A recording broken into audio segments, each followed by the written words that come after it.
Welcome back to Who Want a Life Sentence. Thank you guys for tapping in, spending a little time with me. Please like, share, subscribe.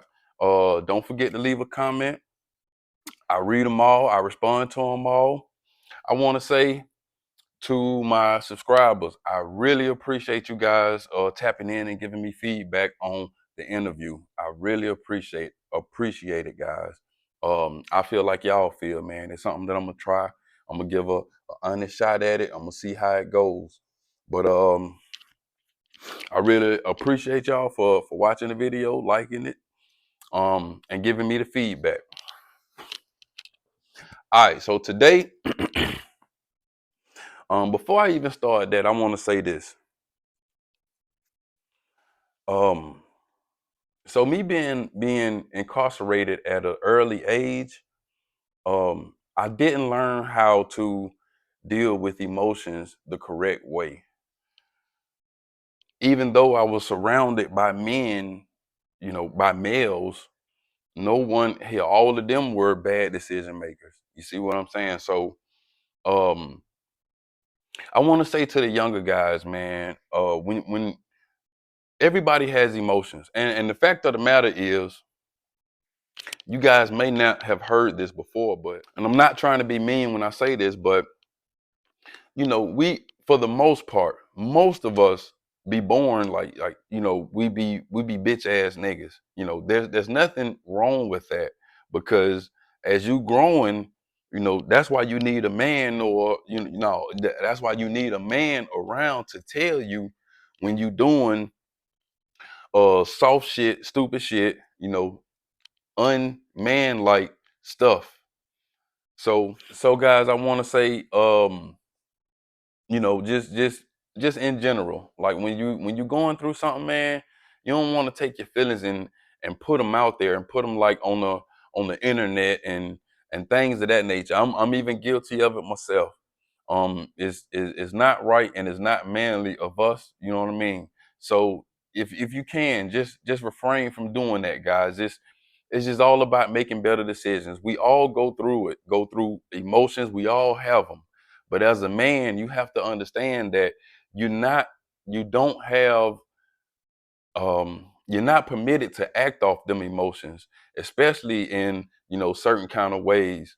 Most things you can either grab another man and talk to him about it, or you just, sorry, I'm saying, you gotta bite the bullet. You gotta swallow it.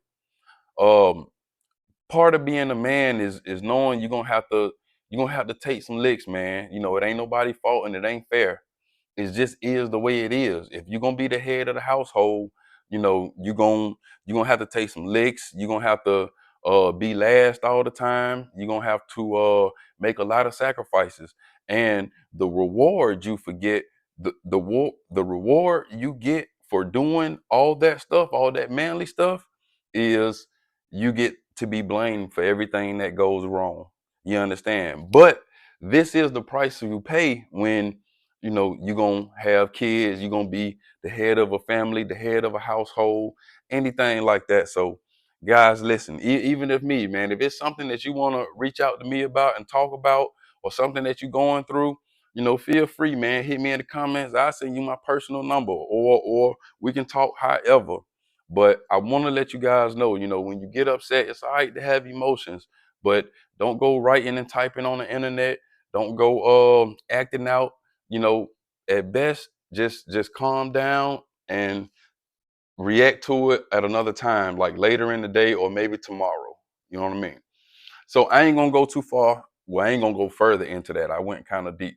So, and these stories I tell y'all is about me reacting off emotions and being bad and not knowing how to handle my emotions, and they led to a lot of bad decision making. Sad to say, man, once I found out that I had the ability to scare and hurt people, I took full advantage of it because it was almost like filling a void. It made me feel good because I had felt like I had been wronged, or some kind of way I just felt like I got the bad end of the stick. So, no diddy. But I just felt like things weren't, you know what I mean? So I would take, I would, I would take advantage of people. I would do everything that they would do, except for the sexual advantage. I ain't done none of that. You know what I mean? I realized I ain't put that video up too. I'm gonna do that video. But so yeah. I would like I really liked hurting people when it came to fighting because first of all it was a art, and second of all it was kind of like it was a chance for me to get my get back. When I'm growing up being light skinned, you kind of be a target and you got to prove yourself. You know what I mean? So once I got the chance to be the top dog, I took full advantage. So a lot of times in the prison, man, I remember when I would think about my family, I didn't think about my family a lot. And that was the way I did my time. That was the best way that I found to do my time. I actually got solo tattooed on me twice. Uh this is my first tattoo. If you see it, it says solo. It's upside down and it's messed up. I let some stupid kid use pen ink and a pen and just go in, and he tattooed solo, and it kept coming out and we kept putting it back in, and thank God I ain't get a disease from that. So when that didn't go through, a couple of years later I got this solo, and it's faded and it's messed up. Now keep in mind, when I got these tattoos, they looked nice. They were really nice tattoos. But as you get older, this stuff fades. So guys, I would advise against that also. But I had solo tattooed on me twice because I really felt alone. I really felt like I was in this by myself. And I just couldn't understand why. But I accepted it. It just is what it is. So like I said, it would be times where I think about my family, and things that will make you think about them is like on the weekends.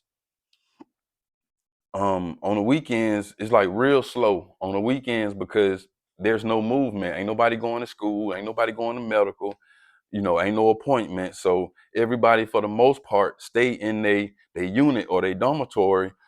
Only people that's going back and forth are people going to visitation, and that's the only traffic. Visitation, lunch, visitation, child, and you can go to yard call. But you know, in the morning time, it's just from breakfast all the way to like dinner time is dead. People going to visitation. So you see this, you keep seeing this, and at first is it hurt because you never get called, for a visit, and you start to deal with it. Like I said, I would do tattoos, I would fight, and what I come to realize now is, like even right now, sometimes I would get really angry about stuff, and then once I calm down, or it don't even take long, I ask myself like, what am I, you know what I mean? What am I really tripping about? And I don't even know. And it'd be like a real deep rooted anger, and I know that it's something that I ain't even deal with, and it's I know that be trauma. But like I said, the way that I used to deal with it was just starting fights. I would actually, I remember at least four times that I would just, I would get into this mode. You know what I mean? I'm feeling evil and anxious, and I want to hurt somebody. I want to pick a fight. And if anybody asks me like what's going on or what's wrong, I just be like, bro, I need an ass whooping. And they'd be like, huh? I'd be like, bro, it's about time for, I'd be saying like it's time for me to get an ass whooping, but really what I'm saying is it really time for, I need one. I need a fight. You know what I mean? And most times I could go find one. Um, I remember one time, man. I remember one time I can't quite remember what it was for, but My mom, my mom had told me to call home on like Friday. I can't remember why. Something was going on. And my mom had told me to call on Friday. Now, we had the securest phones on the wall, the blue phones. They high as hell. One phone call might get up to probably about $30. It's like $11 to accept the call, a whole bunch of money to keep talking. So for whatever reason, I was excited about that Friday, because I was supposed to call home. I was supposed to call home at like 6. And um so I called home, and when you call home from the inside, what happens is, you dial the number, you got to put your code in, and then the phone start ringing. When the phone ringing, you can hear it just like a normal phone. You can hear it ringing from the other end, and then you can hear who pick up. And they say hello. That's all. As soon as they say hello, it cuts off and go into an automatic recording. The recording is something like, "This is a securest phone call from inmate Jonathan Morrison in River whatever state prison," or and it won't do you accept, you know what I mean? And see, now it's a situation where like you got to have a phone list and all that. Back then, you could call any number, and if they would accept it, it would go through. So I called and I heard my mom pick up the phone. So I'm like, I'm sitting there waiting on the phone, waiting on the phone to get accepted, and it didn't get accepted. So I'm like, dang, now I don't call home on the regular just because I know we can't afford it. You know what I mean? Just to be honest. So, but this call is kind of like scheduled. I can't figure out. So I'm like, so it didn't go through. So I hang up. I wait up about a minute or two. I call back. I he'll pick up the phone again. You know what I mean? It go through the recording again. When they go through the recording again, this time the phone call get accepted. It say the phone call say your call has been accepted. And it say whatever, and then soon as the recording went off on the other line, my mom was like, what, John, what? And I'm in the prison, like I pulled the phone away from my face and I looked at it. I'm like, huh? And she like, you keep calling. What is it, John? What is it? What you keep calling for? What is it? Man, I just can't explain the rage that I felt. You know what I'm saying? Now, every dorm only got 3 phones. Most time, only 2 of the phones are working. So when she said that, man, it made me so mad. The officer sitting right there about 10 feet, about 10 feet at the desk. The shit made me so mad that I grabbed the phone. I already had the phone. And I tried to break it. I tried to break it. I just tried to break the phone. I just tried to break it. So I start slamming the phone into the receiver on the wall. I slammed it like 4 times. I'm like, boom, boom, boom, boom. And I thought that I broke it because I heard some kind of snap. The officer right there, he done jumped up to my, hey. But I'm to my, I'm, I'm 400 degrees. You know what I mean? I ripped my shirt. I'm so hot. I done got like literally hot. I done ripped my shirt open, and I'm walking into my room. I'm going into my room because I just want to be alone. Um, the officer screaming, hey, whatever. I guess he done walked over to the phone, but another inmate had grabbed the phone. You know what I mean? The same phone that I was just fucking with. So I go in the empty room and I sit on the this empty bed, and I'm just sitting there. And I'm like this, cause I'm man, like this shit, bro. I don't even remember what it is I was calling about. You know what I'm saying? So I'm like this, so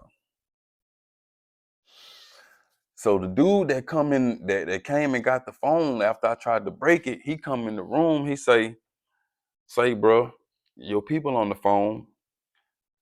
So I say, hang it up. He just standing in the doorway. So I'm like, He like, no, bro, I ain't gonna hang up on your people. Your folks said come to the phone. I don't even look at him like, bro, hang the phone up. He was like, bro, your people want you to come to. So I just stood up because I done really got tired of him talking. I stood up. I walked over. I'm walking over to him. I walked past him. Like I can see him like getting out my way because I'm still mad. I see him walk. I'm walking over to him. I'm walking out. I walk out. I walk past him. I walk out. I see the officer holding the phone. He's still holding the phone. He like, your mama on the phone. When he handed me the phone, I grabbed the phone and I slammed it again. Boom! And I hold it. You know what I mean? So that it disconnect. And I'm looking at the officer. He like, bro, why you? I'm like, man, shut the fuck up. I let the phone go. I go back in my room. I go back in the room that I think it was my room. I know I go back in the room and sit on the empty bunk. And again, I really just want to be by myself. I want to be, I'm chilling. You know what I mean? I want to be by myself.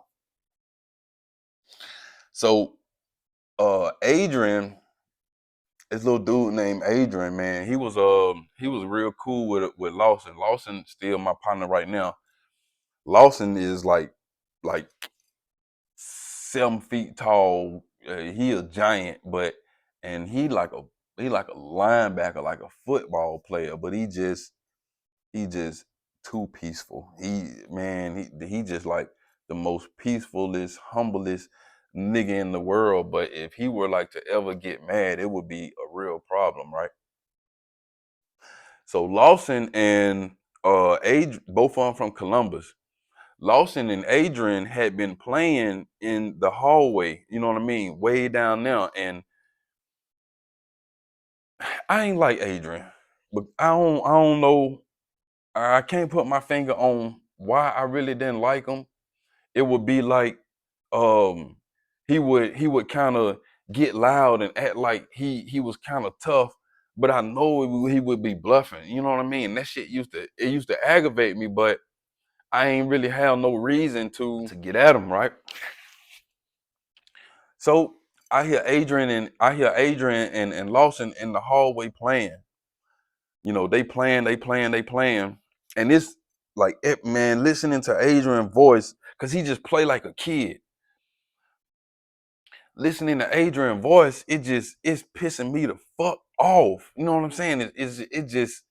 I just can't stand it. So I go out the room and I go out the room and I see Adrian and Lawson playing in the hallway. Lawson got Adrian upside down in the air because what's going on is Adrian keep on attacking them, playing, and Lawson just keep throwing them. And he like, bro, go on, man, go on, quit playing. Like Adrian will try to jump and put him in the headlock. Lawson will, you know what I mean, throw him, wrap him up and throw him, and just, you know what I mean, just playing. So I go out in the hallway. I'm like, man, stop making all that motherfucking noise. Both of these niggas pause, but Lawson don't say nothing. Adrian stopped like he was tough. And he looking, he like, but who you talking to? That's all he had to say. Man, I went in the room that I was in. I went and put on whatever that I needed to do, put on my shoes or grab my gloves or whatever. I know that I went in the room, and when I came back out, he wasn't in the hallway no more. So I figured, you know, he was doing the same thing. He had went in his room to get ready for whatever he was gonna do. Man, I walked down there and Lawson would I can't remember how Lawson, but he's never in like a war mode. He'd be like peaceful, like, bro, we sorry or whatever, but Adrian be running his fucking mouth, you know what I'm saying? And I'm already mad. Bro, I bust in Adrian room. He had like he putting on some shoes.